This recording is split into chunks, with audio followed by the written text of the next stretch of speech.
1/3/2024 నుండి 15/3/2024 వరకు పుట్టినటువంటి వారందరికీ కూడా ముందస్తుగా జన్మదిన శుభాకాంక్షలు. గతంలో వివాహం చేసుకున్న వారికి వివాహ వార్షికోత్సవ శుభాకాంక్షలు. ద్వాదశ రాశుల్లో గ్రహ గమనాల్ని ఒకసారి వీక్షింపచేద్దాం. మీనరాశి వారు మహాశివరాత్రి పండుగ సందర్భంగా ఆదివారం అమావాస్య సందర్భంగా ఎలాంటి విధి విధానాలు పాటించాలో ఈ వీడియోలో సవివరంగా సంపూర్ణంగా తెలుసుకుందాం. మీనరాశిలో ఏ నక్షత్రాలు వస్తాయనగా పూర్వాభాద్ర నక్షత్రంలోని చివరి పదమైన 4వ పాదము, ఉత్తరాభాద్ర నక్షత్రంలోని 4 పాదాలు, రేవతి నక్షత్రంలోని 4 పాదములు కలిపితే మీనరాశి అవ్వడం జరుగుతుంది. మీనరాశి యొక్క అధిపతి దేవగురు బృహస్పతి.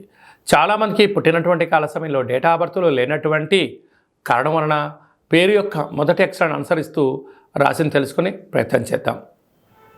ది, దుమ్, షం, జా, ధా, దే, దో, చా, చి అక్షరాల వారందరూ కూడా మీనరాశి జాతకులే.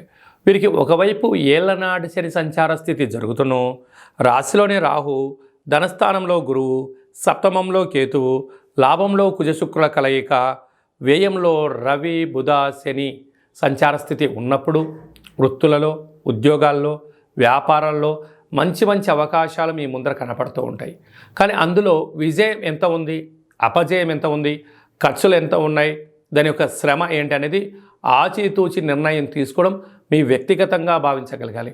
కనుక వృత్తులలో, ఉద్యోగాల్లో ఆశించినంత విజయం మీ సొంతం కాబోతుంది.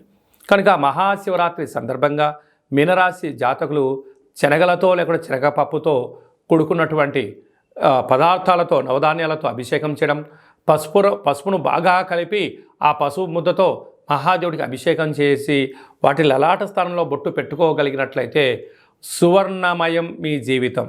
ఏలనాటి శని తీవ్రత తగ్గి ఐశ్వర్యం, ఆనందం మీ సొంతం అవుతుంది. ఆదివారం అమావాస్య సందర్భంగా తెల్లజిల్లేడు వృక్షం దగ్గర పూజ, ఇంట్లో కూష్మాండ దీపము, కాళభైరవ హోమంలో పాల్గొనడం వలన మీకు మృత్యు, అపమృత్యు, ఆటంక దోషాలు, శత్రు ప్రభావాలు తొలగిపోతాయని చెప్పి గమనించాలి. సాఫ్ట్వేర్ ఉద్యోగస్తులు, హార్డ్వేర్ ఉద్యోగస్తులు, గృహ భవన నిర్మాణ కార్యక్రమాలు, వ్యవసాయ సోదరీమణులు, మార్కెటింగ్ రంగం వారు, చేపలు, రొయ్యల వ్యాపార కార్యక్రమం చేసేందువరకు చాలా మంచి కాలం ఉందని చెప్పి గమనించాలి.